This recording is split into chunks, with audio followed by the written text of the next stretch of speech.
Now we shall begin. You should answer the questions as you listen because you will not hear the recording a second time. Listen carefully and answer questions 1 to 6.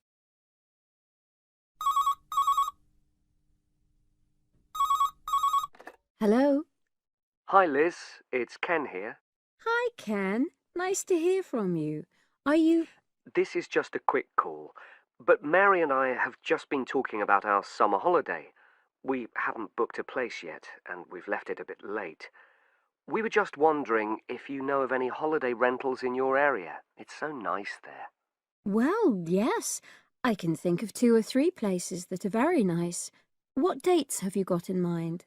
The 10th of July to the 22nd of July. Oh, yes.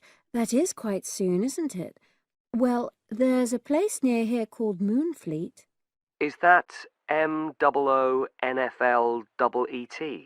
That's right. It's quite a rural location, and it's next to the owner's house, but it's got fields all around it, so it's very pretty. Sounds okay. Can you tell me a bit more about it? Well, it's an annex to the owner's house, and it's an apartment with 2 bedrooms and an open-plan living area. Well, I like the sound of it. Is there anything we might not like about it? Well, it's quite a distance from the nearest shops, that's all.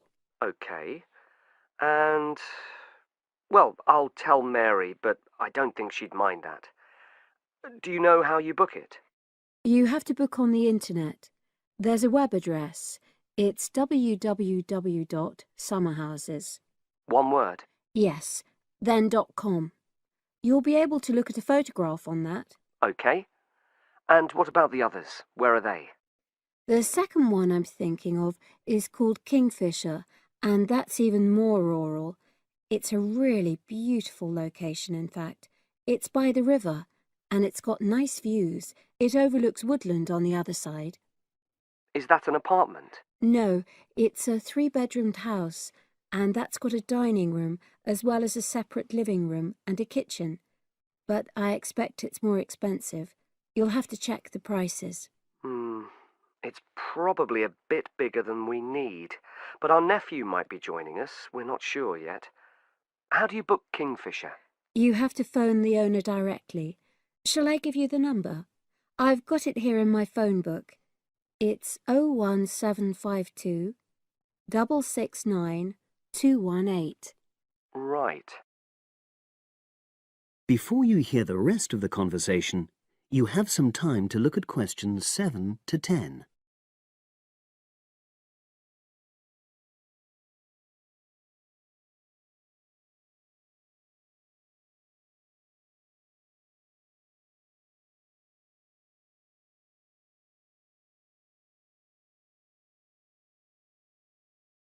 Now listen and answer questions 7 to 10.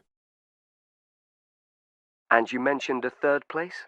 Yes, there's a house that my sister stayed in last year. It's called Sunnybanks. Nice name. And the location of that one is rather different. It's in the centre of a village, but it's a very small and quaint place. Did your sister like it? Oh, yes. It's by the sea, so her children really loved it. What's the accommodation like? I'm not sure about the number of rooms, because I haven't been in it myself, but I think she said it's quite spacious, and I know it's got its own garden. It's not very big, but it's not shared with anyone else, and it's supposed to be very pretty. Any snags? Problems? The only other thing I can think of is that there's nowhere for parking. The streets are too narrow, so you have to leave your car somewhere else and then walk to the house. It's only about 10 minutes away, but... Okay. Well, I don't think it matters personally. How do you book it? There's an agent you have to contact. I don't know his details, but I can ask my sister and let you know tomorrow. Thanks, Liz. That'd be great. I'll talk to Mary and see what she says. Thanks for your help. That's okay, Ken. I'll speak to you again tomorrow. I hope you find what you're looking for. That is the end of part 1. You now have half a minute to check your answers.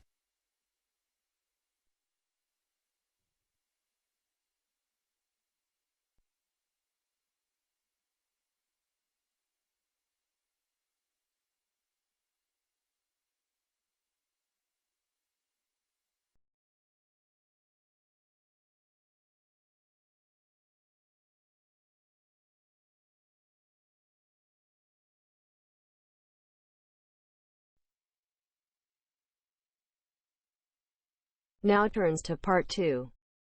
Part 2. First, you have some time to look at questions 11 to 17.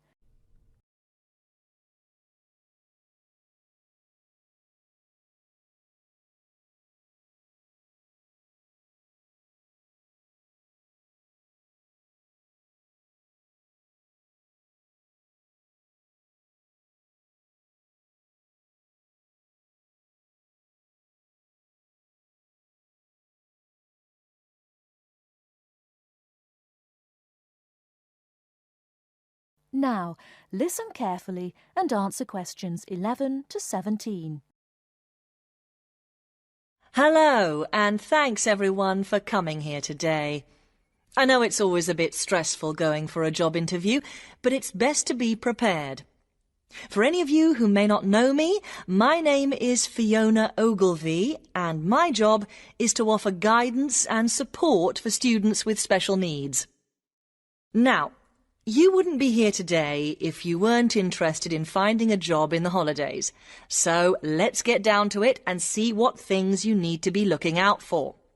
Most of you, I hope, will be applying for jobs with the companies that have been recommended by the university. The reason for this is that we here at the university already know these companies and have established good working relationships with them. I've also been to visit all of them and checked out the facilities they have to offer. You really need to make informed choices when you're looking for a job and make sure you know before you even get to the interview stage that your needs will be met. But I know that some of you are applying for jobs independently and have looked at companies outside the university recommended list. So for you, it's best to plan ahead and be aware of what it is you may need while you're working. Things that you need to check when you go for an interview are there enough toilet facilities and are these easily accessible? Also, you want to check that all the public areas inside the building are barrier-free, so you can get direct access to these public spaces whenever you need to. And ask about ramps into the building, so you know how many there are and where they are located. These kinds of things are so much more difficult to sort out when you've started work, as they take time. But ramps are an absolute must, so please make sure you know where they are. Another thing you must make sure of is that the lifts have the correct lowered control panels. Ask if all the lifts have this facility or if it's only certain ones. Now, something I think that is often overlooked is working hours.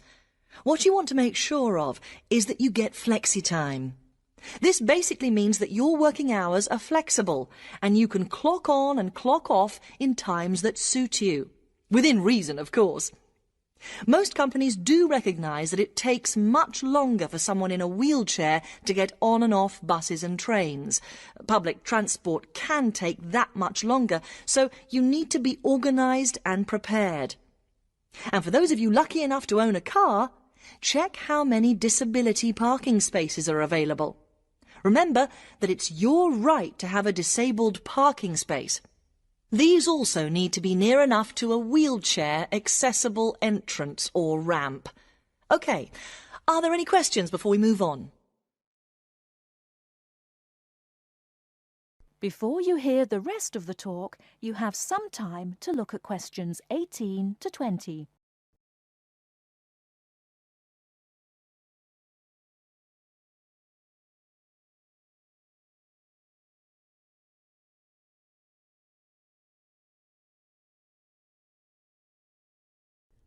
Now listen and answer questions 18 to 20. Right, let's move on then. Now I want to talk you through the series of visits to companies which we've got planned for next week. On Monday morning, we will be visiting the Lowland Hotel. They have various summer jobs available, working as a receptionist or conference organiser in their busy conference centre, organising and setting up conferences. You need to be prepared for working in an office environment and spending quite a bit of time talking on the telephone. The bus leaves for the hotel at 9 a.m, so make sure you leave yourself plenty of time to get there. When you arrive at the hotel, please gather in the reception area and wait for someone to take you to your first session, which will be a talk. The talk at the hotel will begin at 10 a.m. and then there will be a short tour of the hotel. There will be a light lunch provided, which is usually salads and sandwiches. The next place we'll be visiting will be on Tuesday afternoon. We'll be going to visit a little local company that makes handmade paper and cards. For those of you studying art, this may be just what you're looking for. We'll be taken on a tour of the company which lasts 3 hours. The tour will start at 3:30 p.m. and after that you'll have a chance to meet some of the staff. Tea and coffee will also be provided. We have no trips planned for Wednesday, but on Thursday morning we'll be going to Tobago Travel Agency. This is a very popular choice amongst our students because you can get student discounts on holidays. We've booked a coach for this and it'll leave from outside the refectory at 8 a.m. You'll need to bring a packed lunch for this, so please don't forget. There is a little canteen where you can buy hot and cold food, but this is closed on Thursdays. Friday, we'll be having representatives from all the companies visiting us, so you will have a chance to ask any questions, and of course, put your name down on the list if you're interested in working for them over the summer. This event will take place in the main hall next to the library, and it'll run from 10:30 until 4. I really hope you make the most of this excellent opportunity to not only earn yourself some extra money, but also to gain experience of what it's like to work. And if you'd like to find out more, then please ask some of the students who worked last year. They're all wearing green badges and will be happy to speak to you afterwards. That is the end of part 2. You now have half a minute to check your answers.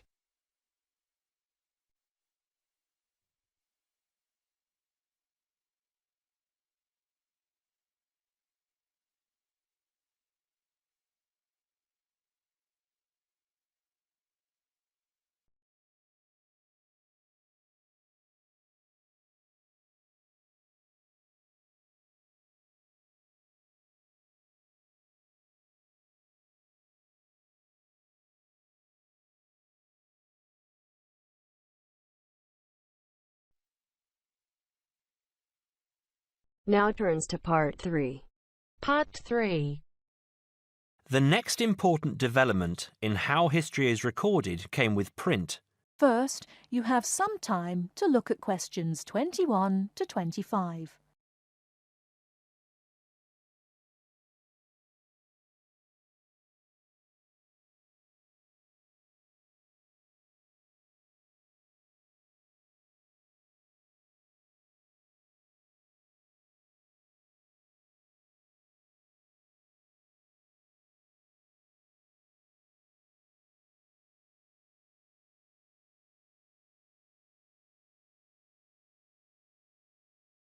Now listen carefully and answer questions 21 to 25. The next important development in how history is recorded came with print. In the 8th century, the Chinese invented paper and woodblock printing. Remember that up to this time, very few people could read and write, and so only a very small number of people could understand written history. Suddenly, many books appeared, and many more people learnt to read. In the 14th century, the first printing press was invented in Germany. This reduced how long it took to produce books. The new printing technique quickly spread to other parts of the world. More books appeared, and even more people learnt to read. The first printed newspaper appeared in 1605, and the first daily newspaper in 1702. Now, people could read news stories soon after the event happened, and every event was recorded and stored. The problem with newspaper history is that newspaper reporters could tell the stories they wanted to tell, and not necessarily the truth. Photography was the next important development. We generally agree that photography was born in 1839. Some of the earliest photographs that the public saw were images of the American Civil War.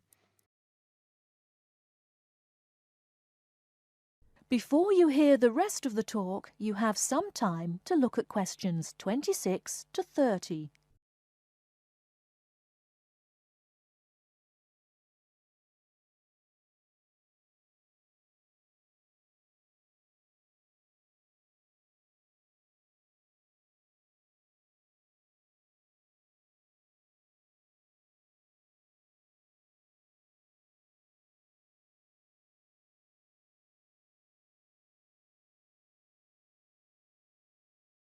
Now listen and answer questions 26 to 30. People were shocked by the photographs of dead soldiers, and for the first time saw the reality of war. By 1850, photographs appeared regularly in newspapers, and people now expected the truth. At the end of the 19th century came the first motion picture camera. Soon, history was being recorded as moving images. In the 1930s, television brought moving images into people's homes. More and more people saw history as it happened, and more history was recorded. Today, of course, we expect that every event in the world is recorded. Satellite TV and the Internet allow people to watch any event, anywhere in the world, as it happens. It doesn't matter if the TV cameras are not there. People carry around mobile phones and can record any incident and then share it online. Families have their own video cameras and record their own history. Children now grow up watching their parents and grandparents on film. I'm sure you'll agree that the transition from storytelling to what we have today has been dramatic, and I hope that... That is the end of part 3. You now have half a minute to check your answers.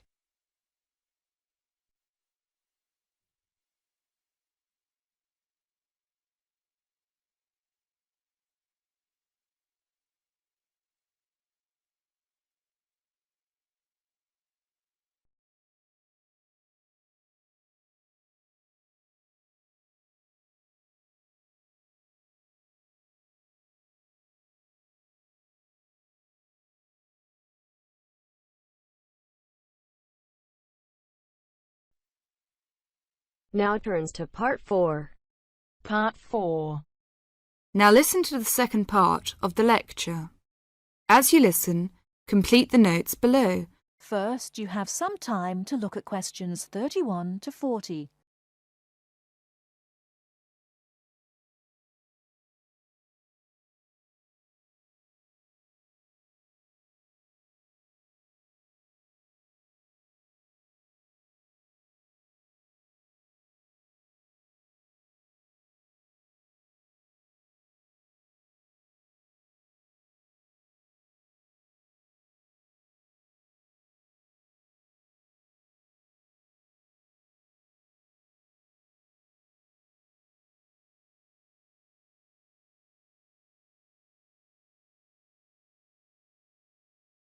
Now listen carefully and answer questions 31 to 40.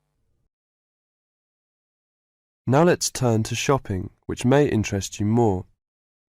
In general, shops open at 9 o'clock in the morning and close at 5:30 in the afternoon.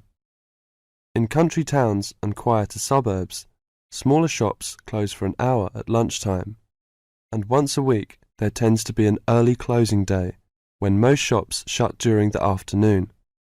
Many cities have a late night once a week when shops stay open until approximately 8 o'clock in the evening.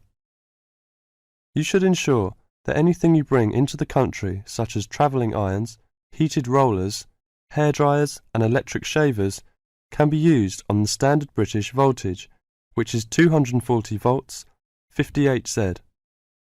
Many hotels will, on request, be able to supply adapters for electric shavers.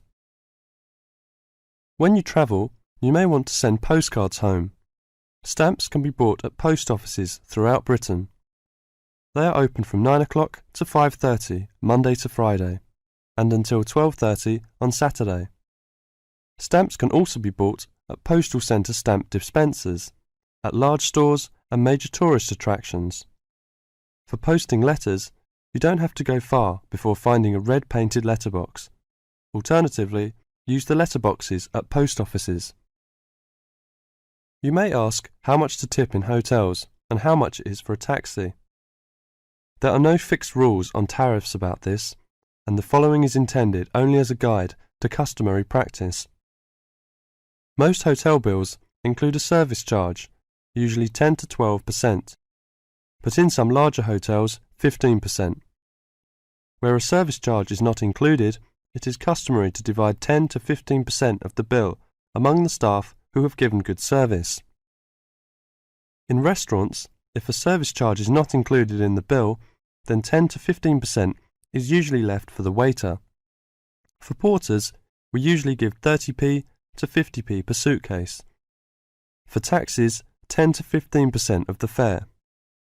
Hairdressers, £2 according to how much work they have done, plus 50p to the assistant who washed your hair. If you drive in Britain, you should remember to drive on the left and overtake on the right.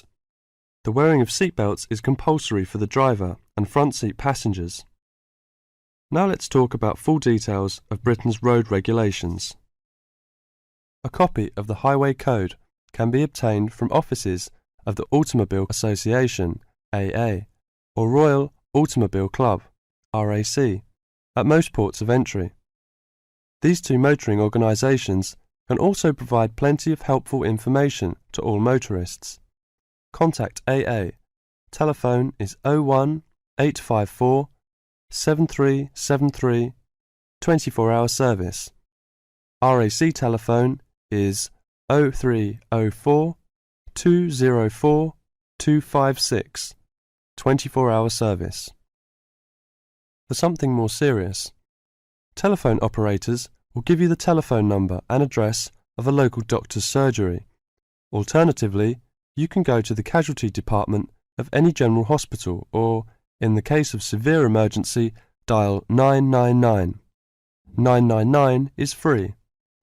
Remember, unless you belong to a European Community country or one with which the UK has reciprocal health arrangements, you will be charged for the full cost of medical treatment in Britain, except in the case of accidents or emergencies requiring outpatients treatment only. It would therefore be wise to take out full medical insurance before leaving home. That is the end of part 4. You now have half a minute to check your answers.